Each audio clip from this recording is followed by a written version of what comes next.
Assalamualaikum warahmatullahi wabarakatuh. Perkenalkan nama saya Aida Nur Hidayah dan NPM 2320103053 dari Rombel K1 Manajemen. Di sini, saya akan mempresentasikan mengenai hasil analisis keuangan PT Pelayan Kurnia Lautan Semesta Tbk atau KLAS. Dalam pemaparan kali ini akan mencakup 5 bagian. Yang pertama yaitu pendahuluan yang berisi profil singkat dari perusahaan, lalu yang kedua, kajian kinerja dan fundamental keuangan, dan yang ketiga, struktur modal dan kebijakan pendanaan, serta yang keempat, analisis kebijakan dividen, dan yang terakhir adalah kesimpulan dan saran untuk perbaikan ke depan. Selanjutnya, masuk ke dalam bagian pendahuluan yang berisi profil perusahaan. PT KLAS atau PT Pelayaran Kurnia Lautan Semesta didirikan pada tahun 2011 dan beroperasi secara komersial pada tahun 2012. Perusahaan ini bergerak di bidang jasa pelayaran dan logistik maritim, termasuk angkatan laut dan dukungan pertambangan.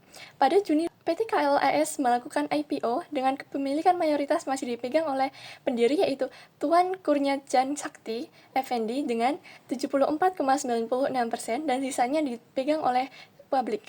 Lalu selanjutnya kita masuk ke dalam bagian kajian kinerja dan fundamental PT Pelayan Kurnia Lautan Semesta Tbk atau KLAS yang menunjukkan adanya penurunan pada beberapa indikator profitabilitas selama tahun 2022 hingga tahun 2023. Basic Earning Power atau BEP turun dari 15,73% pada tahun 2022 menjadi 12,41% pada tahun 2023 yang menunjukkan penurunan kemampuan perusahaan dalam menghasilkan laba operasional dari aset yang dimiliki. Lalu selanjutnya ROI juga mengalami penurunan dari 11,65% menjadi 8,59%. Sementara itu, ROE pun turun dari 21,29% menjadi 15,71%.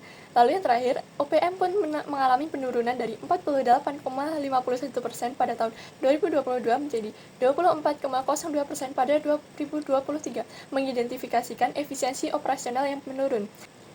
Di sisi lain, dari aspek likuiditas, terdapat perbaikan yang ditunjukkan dengan meningkatnya current ratio di 1,42 menjadi 1,77, quick ratio dari 1,30 menjadi 1,61, serta cash ratio dari 0,15 menjadi 0,18. Hal ini menandakan bahwa kemampuan perusahaan dalam memenuhi kewajiban jangka pendek semakin baik.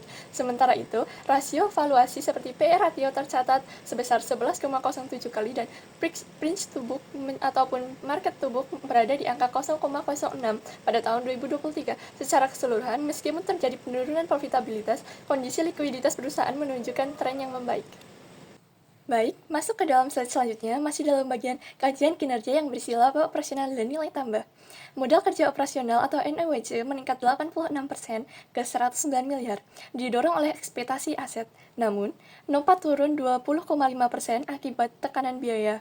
Yang lebih mengkhawatirkan, EVA yang sempat positif dengan jumlah 18,89 miliar di 2022 berubah menjadi negatif di tahun 2023. Sementara, MVA tetap negatif dan memburuk sebesar minus 199,6 miliar yang menandakan bahwa perusahaan kesulitan menciptakan nilai bagi pemegang saham. Lalu selanjutnya yaitu bagian struktur modal. Struktur modal mengalami perubahan signifikan pasca IPO. Debt to capital ratio turun dari 36,48% ke 21,63% yang menunjukkan peralihan dari utang ke pendanaan ekuitas. Kebijakan ini selaras dan pecking order theory di mana perusahaan memprioritaskan pendanaan internal, lalu utang, dan terakhir menerbitkan saham baru seperti yang dilakukan melalui IPO 2023. Selanjutnya, bagian kebijakan dividen, PT KLAS atau PT Pelayaran Kurnia Lautan Semesta tidak membagikan dividen pada tahun 2022. Namun, di tahun 2023 membagikan 90,88% laba bersih sebagai dividen. Berdasarkan signaling theory, ini bisa dibaca dari dua cara. Yang pertama, sebagai sinyal positif atas keyakinan manajemen pada prospek bisnis, atau yang kedua, sinyal negatif atas kurangnya peluang berinvestasi yang menguntungkan. Kebijakan ini berisiko jika tidak didukung dengan arus kas yang kuat. Kesimpulan yang dapat diambil, PT Pelayan Kurnia Lautan Semesta atau KLAS menunjukkan bahwa yang pertama, aset operasional dan likuiditas meningkat. Yang kedua, profitabilitas menurun, yaitu berupa NOPAT, ROI, ROE, dan OPM. Yang ketiga, adanya EVA yang memburuk dan MVA yang negatif selama 2 tahun. Yang keempat, dividen yang tinggi pada 2023 memberikan sinyal yang positif dan negatif. Yang kelima, perlunya perbaikan efisiensi dan strategi keuangan. Selanjutnya, saran yang dapat saya berikan yaitu yang pertama, meningkatkan efisiensi operasional. Yang kedua, evaluasi kebijakan dividen agar berimbang. Yang ketiga, cari peluang investasi dengan return yang tinggi. Dan yang terakhir yaitu benahi pengelolaan piutang dan persediaan. Referensi yang saya pakai merujuk pada yang pertama, laporan keuangan PT KLAS tahun 2022 sampai 2023, yang kedua, teori struktur modal atau pecking order teori, dan yang terakhir, signaling teori dalam kebijakan dividen.